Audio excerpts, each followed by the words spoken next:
ஏ ஐயாவுக்கு வணக்கம் சொல்றா.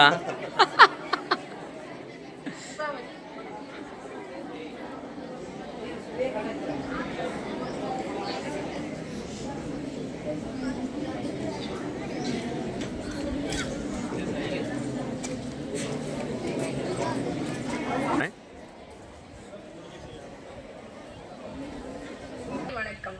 தமிழ் மொழி இலக்கியத்தின் நிலைக்களன், இசையின் இனிய ஊற்று, நாடகத்தின் நலங்கொழிக்கும் நன்மொழி. ஆம், மூத்த தமிழ் என் அன்னை மொழிக்கு எடுக்கப்படும் தமிழ் கூடல் விழாவிற்கு வருகை புரிந்துள்ள அனைவரையும் இரு கரம் கூப்பி வருக வருக என வரவேற்கிறேன். முதல் நிகழ்வு தமிழ்தாய் வாழ்த்து. தமிழ்தாய் வாழ்த்து பாடலை பாட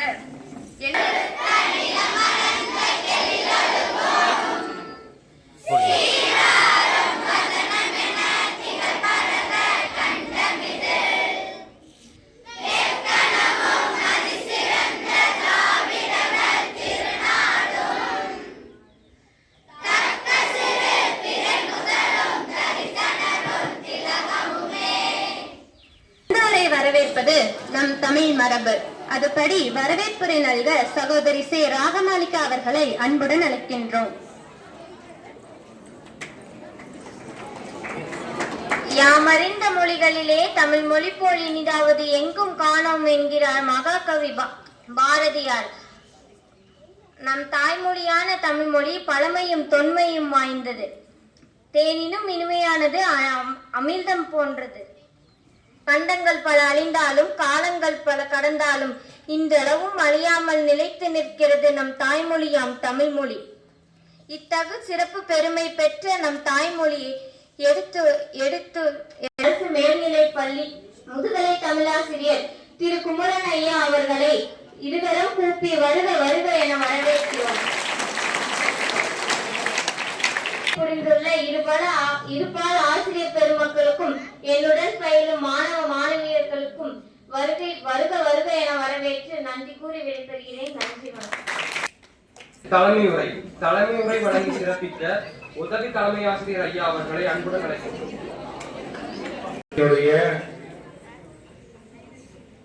முதல் தமிழ் கூடல் நிகழ்விற்கு நான் தலைமையேற்று நடத்த வாய்ப்பளித்தமைக்காக நான் பள்ளியின் தலைமை ஆசிரியர் அவர்களுக்கும் இருபால் ஆசிரியர் பெருமக்களுக்கும் மாணவ செல்வங்களை உங்களுக்கும் மனமார்ந்த நன்றினை உரித்தாக்கிக் கொண்டிருக்கிறேன்.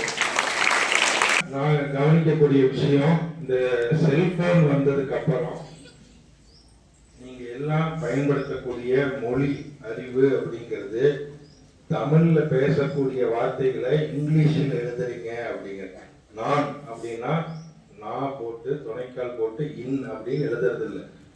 செல்போன்ல டெக்ஸ்ட் எப்படி பண்றீங்க? எண்ணே எண்ணுங்கிறீங்க. அது தவிர்க்கப்பட வேண்டியது, அதோட ஒழிக்கப்பட வேண்டிய மொழி. சிறப்பித்த ஐயா அவர்களுக்கு விழாவின் சார்பாக நன்றி மலர்களை சமர்ப்பிக்கின்றோம். அறிமுக உரை. அறிமுகம் ஆட்சி சிறப்பித்த சகோதரி திவ்யா அவர்களை அன்புடன் அழைக்கின்றோம்.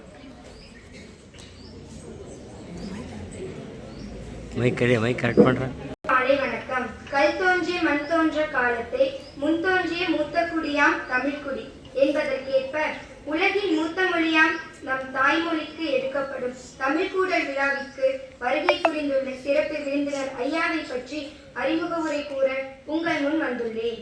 சிறப்பு விருந்தினர் ஐயா அவர்கள் இளங்கலை படிப்பை நாமக்கல் அறிஞர் அண்ணா கலைக்கல்லூரியிலும், முதுகலை மற்றும் ஆய்வியல் நிறைஞர் பட்டத்தை சென்னை பல்கலைக்கழகத்திலும் படித்துள்ளார். ராசி கல்வியியல் கல்லூரியில் ஆசிரியர் கல்வியியல் பட்டத்தையும் பெற்றுள்ளார். 2014ஆம் ஆண்டு முதல் நம் பள்ளியின் அருகாமை பள்ளியான நல்லாம்பட்டி அரசு மேல்நிலைப் பள்ளியில் முதுகலை தமிழாசிரியராக பணியாற்றி வருகிறார். மிக சிறந்த இளமை துடிப்போடு தமிழ் ஆளுமை உடையவர். தமிழ் பணி செய்வதை தன் உயிர் பணியாக கொண்டவர்.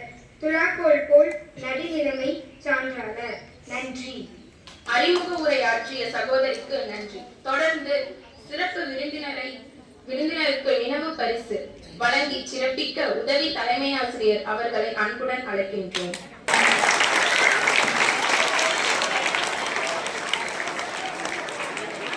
அன்புடன் அழைக்கின்றோம்.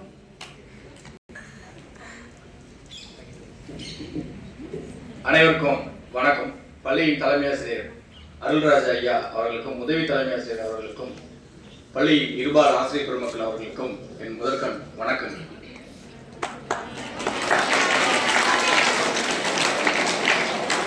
நிச்சயமா வருத்தம் இருக்கும், அதுக்கு நான் பொறுப்பு இல்லை. அதனால என் மேல எந்த விதமான குறைகள் என்ன பண்ணக்கூடாது அப்படின்னு சொன்னா சொல்லுவேன். அதுக்காக சொல்ல, ஒரு நகைச்சுவைக்காக சொன்னேன். நாம் நம் இலக்கிய மரபையும் நம்முடைய தமிழ் மண்ணின் மரபையும் காத்து கொண்டிருக்கிறோமா என்பதுதான் கேள்வி. நான் எடுத்துக்கொண்ட தலைப்பும் அதை ஒட்டியதுதான். தமிழ் மண், தமிழ் மரபு. சமீப காலங்களில் நீங்கள் படித்திருக்கக்கூடும், ஆதிச்சநல்லூரின் பக்கத்தில் இருக்கக்கூடிய சிவகலை என்ற ஊரில் தொல்பொருள் ஆய்வுக் கழகம் தன்னுடைய பணியை சிறப்பாக செய்தது. உலக வரலாற்றில் இதுவரை 2 முறை மட்டும்தான் இரும்புக்கான அடையாளம் கிடைத்துள்ளது. சிவகலையில் 4200 ஆண்டுகளுக்கு முன்பே இரும்பிற்கான கொள்கலன் இருந்தது என்று தமிழக அரசு மட்டுமல்ல, சர்வதேச மண்ணியல் ஆய்வு கழகமும் கூட நிரூபிக்கிறது என்று சொன்னால், கிரீக் ரோமில் கூட 2000 வருடங்களுக்கு முன்புதான் இரும்பு இருந்தது.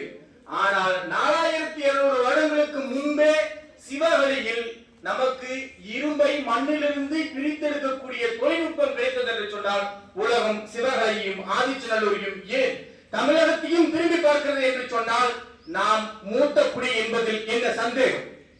யோசித்து பார்க்க வேண்டும். கல் தோன்றா மண் தோன்றா முன் தோன்றிய மூத்த குடி என்பது வாய்மொழி மட்டுமல்ல.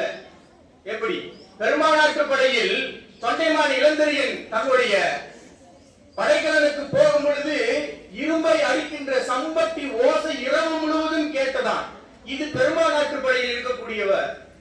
இன்னும் 1947 விடுதலை பெற்ற பின்பும் இன்னும் ஆங்கிலத்தில் நாம் கையெழுத்து போடுகிறோம் என்று சொன்னால், அடிமை புத்தி நம் ஆழ் மனதில் இருக்கிறது.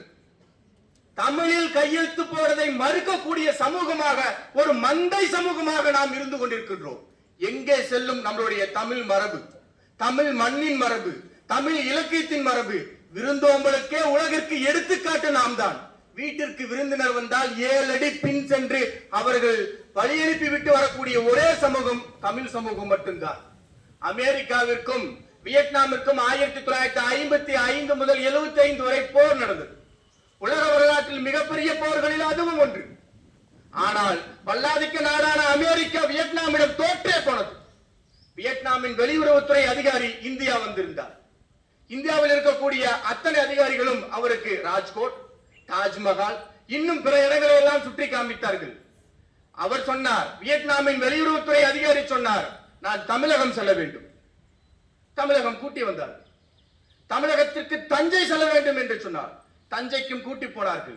அப்பொழுது தமிழகத்தில் இருக்கக்கூடிய செய்தியாளர்கள் கேட்டார்கள், ஏன் நீங்கள் தமிழகத்தை தேர்ந்தெடுத்தீர்கள் என்று சொன்னார். அதற்கு அவர் சொன்னால், வல்லாதிக்க நாடான அமெரிக்காவை கொரில்லா தாக்குதல் முறையில் நாங்கள் வெற்றி கொண்டோம் என்று சொன்னால், அந்த விதை தமிழகத்தில் இருந்து தான் கிடைத்தது. ராஜராஜன் சோழன் தான் அதற்கு முதல் வித்து என்று சொன்னால், நாங்கள் போர்களிலும் வல்லமை பெற்றவர்கள் என்று சொன்னால் நம் குடி மூத்த குடிதான். அதில் என்ன சந்தேகம்? வல்லாதிக்க நாடியே போட்டு நொறுக்குகின்ற வல்லமை நம்மிடம் இருந்தது, சோழன் ராஜராஜ சோழனிடம் இருந்தது என்று சொன்னால், அதை மட்டும் சொல்லவில்லை வியட்நாம் அந்த வெளியுறவுத்துறை அதிகாரி. தஞ்சை மண்ணினுடைய மண்ணை நான் எடுத்துக்கொண்டு செல்வேன். ஏன் என்று சொன்னால், இது வீரம் விளைந்த மண். வியட்நாமில் இதை நிச்சயமாக எங்களுடைய வீரர்களுக்கு கொடுப்பேன். மீண்டும் வல்லாதிக்க நாடு எங்களிடம் வாழாட்டினால் அவர்களை மீண்டும் குறையான முறையில் தாக்குவோம் என்று சொன்னார். ஆனா வரலாறு இதையா சொல்லிக் கொடுக்கிறது? நம்மளுடைய இந்தியாவினுடைய வரலாறு இதையா சொல்லிக் கொடுக்கிறது? இந்தியாவினுடைய வரலாறு தமிழகத்தில் இருந்து எழுதப்பட வேண்டும். இந்தியாவினுடைய சுதந்திர போராட்டம் என்பது தமிழகத்தில் இருந்து எழுதப்பட வேண்டும். ஒட்டுமொத்த வரலாறும் தமிழகத்தில் இருந்து எழுதப்படுவதற்கான தொடக்க பிள்ளையாக இன்று பல்வேறு ஆய்வுகள் நடந்து கொண்டிருக்கிறது என்பதுதான் மறக்க முடியாத உண்மை. ஐநா சபையிலே மக்கள் எழுச்சி நாயகன் அப்துல் கலாம் பேசிக் கொண்டிருந்தார். அப்பொழுது சொல்கிறார், எங்களுடைய இலக்கியங்களில், எம் மூத்துக்குடி இலக்கியங்களில் புறநானூற்றில் ஒரு அற்புதமான வரி இருக்கிறது என்று ஆங்கிலத்தில் அவர் உரையாற்றினார்.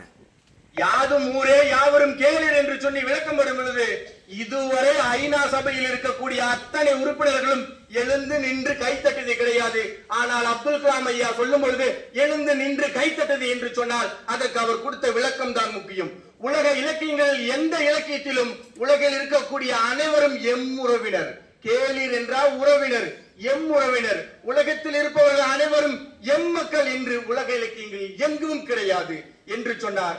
ஐநா அதிர்ந்தது, ஐநா சபை அதிர்ந்தது என்று சொன்னால் என் குடி மூத்த குடிதான். அதில் என்ன சந்தேகம்? என் மரபு மூத்த மரபுதான். மன்னிக்க வேண்டும், நம் குடி மூத்த மரபுதான். நாம் மூத்த குடியில் பிறந்தவர்கள் தான். நாமக்கல் கவிஞர் சொல்வான், தமிழன் என்று இல்லடா தலைநிமிர்ந்து நிலடா என்று சொல்வான். நான் சொல்கிறேன், நாம் தமிழர்கள் தான். அது என்ற ஐயம். நமக்கென்ற திமிர் இருக்க வேண்டாமா? நமக்கென்ற ஆணாதிக்க குணங்களை அழித்து விட்டு அனைவரும் சமம் என்ற அந்த மாந்தநேய பண்பு இருக்க வேண்டாமா? யோசித்து பார்க்க வேண்டும். நாம் எதை நோக்கி செல்கின்றோம் என்பதுதான் நமக்கு ரொம்ப ரொம்ப ரொம்ப ரொம்ப முக்கியமானது.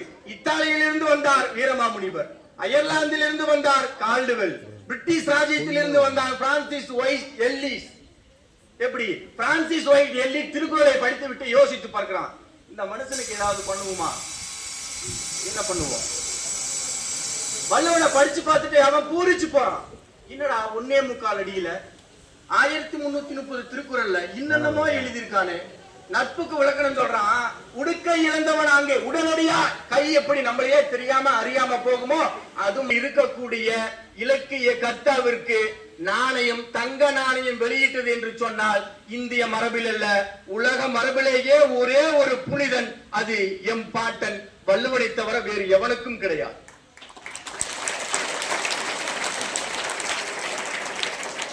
உங்களுக்கெல்லாம் தெரிந்திருக்கும், 2011 உலக சாம்பியன்ஷிப் போட்டி நடந்தது.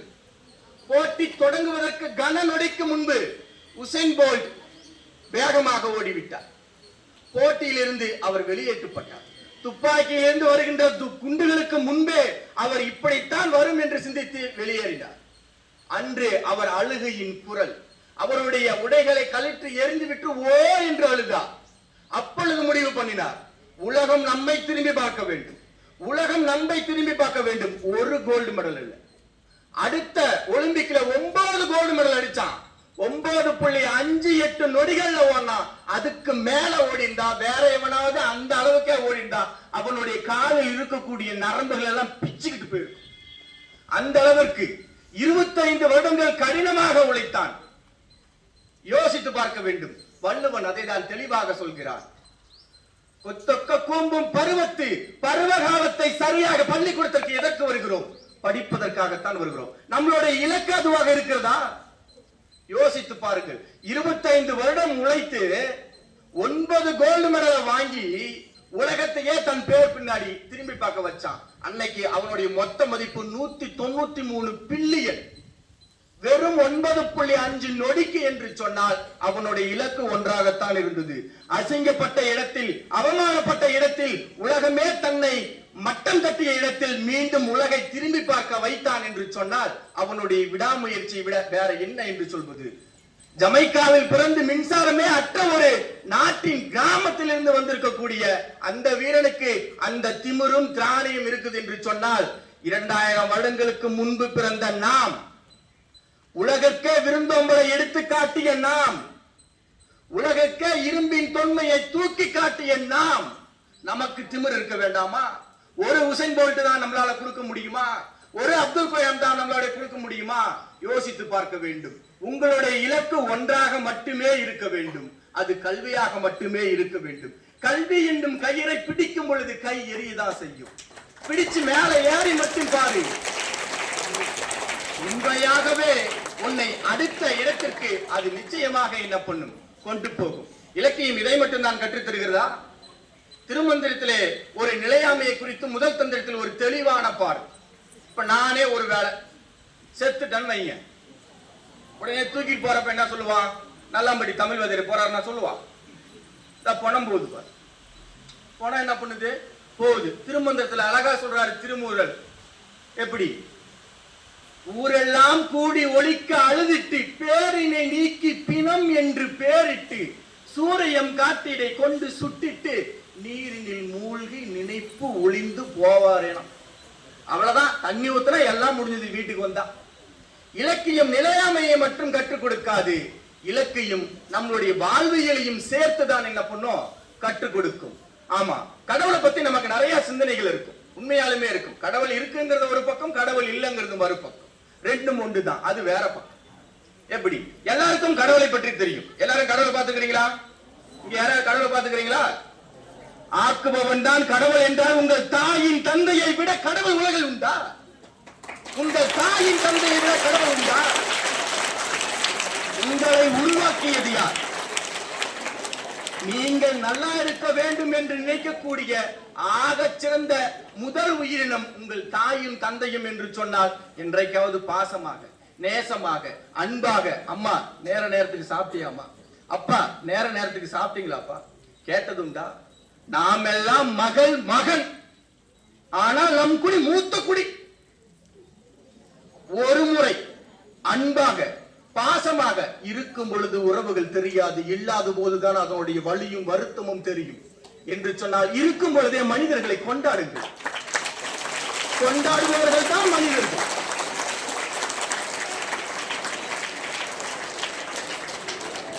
எல்லாருக்கிட்டையும் தனித்தனியா சின்ன சின்னதா நிறைய திறமைகள் இருக்கும்.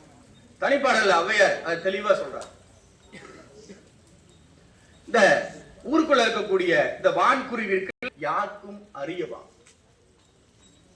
என்று சொல்லல் வேண்டாம், ஒவ்வொருவருக்கும் ஒவ்வொன்று எளிது.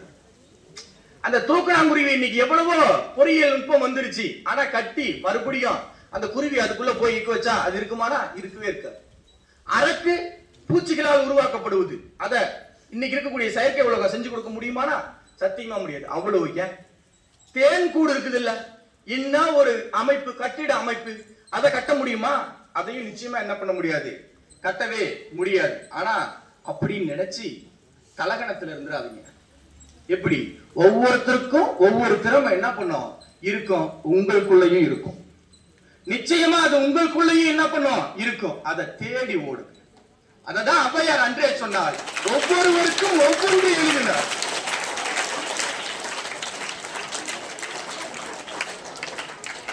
நாம் சில காலம் நம்மை மறந்து விடுகிறோம், நம் மண்ணை மறந்து விடுகிறோம், நம் மரபை மறந்து விடுகிறோம். எப்படி? வீரமங்கை வேலு நாச்சியார் கேள்விப்பட்டிருப்பீங்க. அவங்க படையில ஒரு வீர பெண்மணி இருந்தாங்க. அவங்க பேரு கிடைக்கணும் அப்படின்னு தீவிரமா இருக்கு. அந்த ஆங்கிலேய அதிகாரிகள் கிட்ட பார்த்தோம் அப்படின்னு சொன்னா அதிநவீன துப்பாக்கிகள் எல்லாம் இருக்கு அன்றைக்கு. ஆனா இங்க இருக்கக்கூடிய அந்த வீரமங்கை மேலுநாச்சியருடைய படையில அது மாதிரி துப்பாக்கிகள் எல்லாம் இல்ல, வில்லு, வேலு, அம்பு இதெல்லாம் தான் இருக்கு. படை வீரர்களும் குறைவு.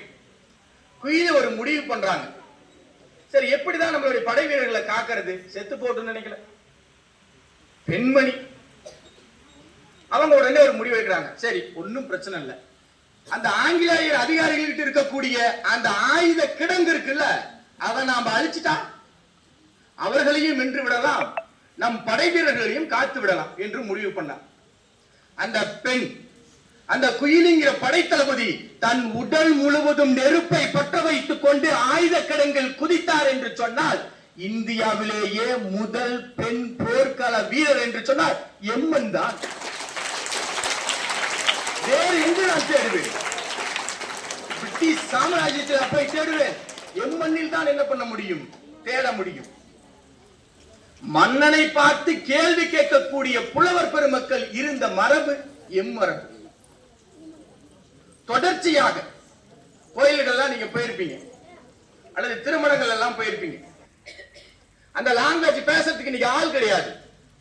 ஆனா எம்மொழி 2000 ஆண்டுகள் கடந்தோம், இன்னும் பேச முடியுது. மணிமேகலையில் ஒரு வரி வருகிறது, பசியும் பிணியும் சுரக்கன வாழ்த்து. விளங்குது, பசினா விளங்குது, பிணினா நோயின் விளங்குது, ரெண்டையும் வாழ்த்துவோன்னு விளங்குது.